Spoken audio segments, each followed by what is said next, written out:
What is the most popular RPG video game of this decade? You know the one that became Game of the Year? That's right, Elden Ring. Don't you wish you could make your own Elden Ring or Souls-like game in the Cypher system? Let's see if we can do just that. Welcome to the Dead Unicorn, the tabletop role-playing game club. My name is Corey. If you're a long-time subscriber, which you should consider, I mean the button is right there, you'll know that I'm a firm believer that all types of settings aren't good for all types of systems. Stop trying to make Dragon Ball and Dungeons & Dragons. What? No way! It won't fit. Frieza's too powerful. Did I happen to mention that my fighting power in this form is over 1 million? But Cypher system builds itself as a universal system, able to simulate most any setting. So what is a Souls like?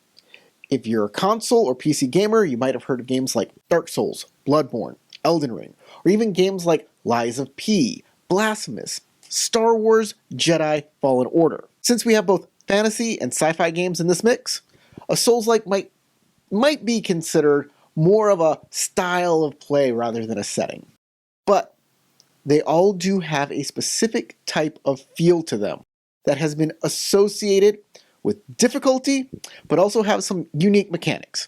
And I think we can simulate them in the Cypher RPG, so you can make your own Souls-like setting. Of course, we have to see what Cypher offers us that's already baked in that reflects a Souls-like. You just don't want to fit a square peg into a round hole. 1,000 years of death! And let me tell you, you'll find a good bit here.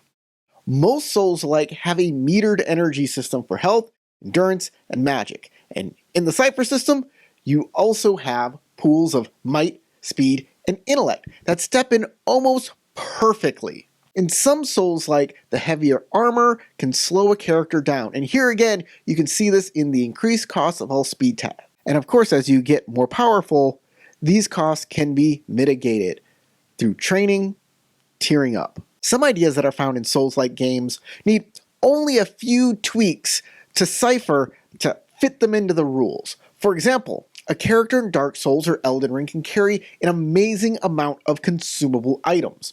This can be simulated simply by removing the Cypher limit a character has. Now they can have all the items. Health flasks in Souls-like are usually a refillable resource that always stays with a character. To do this in Cypher, simply change recovery rolls from resting to drinking your recovery potion.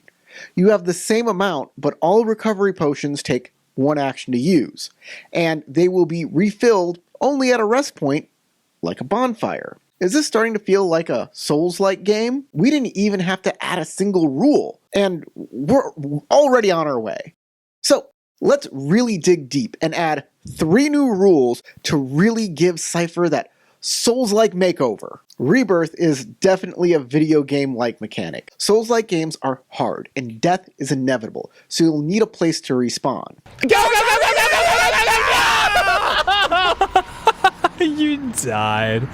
Ah. Enter the rest point, a specific place in a game session made for resting. This could be a campfire, a data node, a mystic circle, or a sacred pool, anything you can imagine. But the PCs will always know what it is. A place to rest, refresh themselves, and resurrect fallen comrades. At a rest point, the character can refresh all of their recovery rolls, or recovery vials if you're using that rule. Upgrade their equipment, and most importantly, upgrade themselves. In fact, with the rebirth rule in effect, players shouldn't be able to spend XP on anything except for immediate term benefits while outside of a rest point.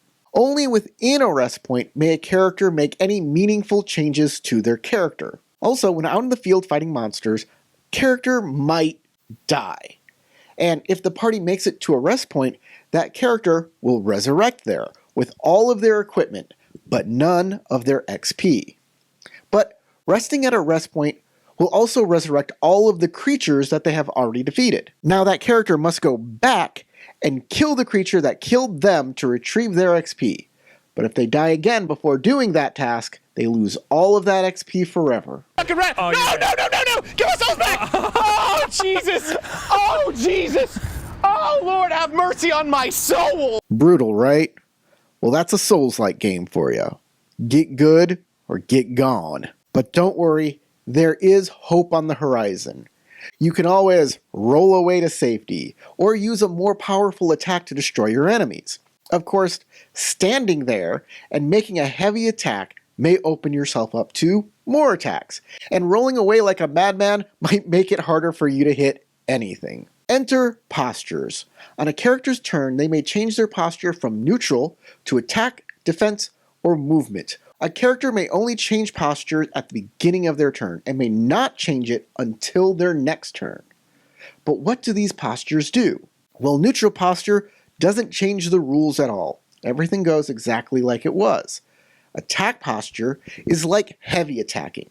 It gives the character +2 damage for melee attacks, but all tasks that are not a melee attack are hindered. Defense posture is like hiding behind one's shield or devoting most of their energy to rolling around. A character on defense posture gains an asset on defense rolls, but are hindered on all other tasks. Movement posture is used to getting into position.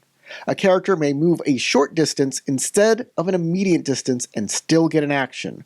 All tasks not related to movement are hindered, so even though you move and attack in a short distance, you're still hindered on that attack roll. These rules can make combat a bit more complicated, especially if you allow NPCs to use them.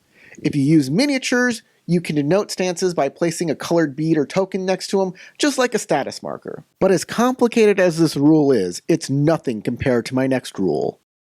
Poise. Poise is the character's penchant not to get knocked around in combat. If an attack breaks a character's poise, this can stun a character, giving you some free attacks. To do this, every NPC gains 2 new stats, Poise and Stagger Threshold. Poise is usually equal to an NPC's level, but a narrator can adjust that. They can even make poise more or less suitable to certain attacks, by, for example, giving an NPC a weakness to bashing attacks, or giving them a resistance to fire attacks. The second stat is the Stagger Threshold, and it's dependent on the die roll. All NPC stagger thresholds start at 20, and every time that NPC takes damage that is equal to or greater than its poise, the stagger threshold is reduced by 1. For a fresh character, it would go from 20 to 19. Now, if an attack roll equals or exceeds an NPC's stagger threshold, that NPC takes a knee and has to skip their next turn. I know this can be a bit of bookkeeping by the narrator, but I think it really gives that Elden Ring flavor if that's what you're trying to go for. It's your game, and only you know what's right for it. And if you think it's right, not just for the NPCs, but also for the PCs, this can be done as well. But how? Well, I have all of those things detailed in my little online book, The Dead Unicorn's Rules Emporium, on my Patreon right now. In fact, all of the rules detailed here can be found in print form with a bunch of other cool rules for your consideration, but only for Patreon members. That's it for now? Sure, there are a bunch of other concepts Souls-like games have, but there's only so much time in the day. Tell me which rule I covered you liked the best, or tell me which Souls concept I left on the cutting room floor and I should have covered.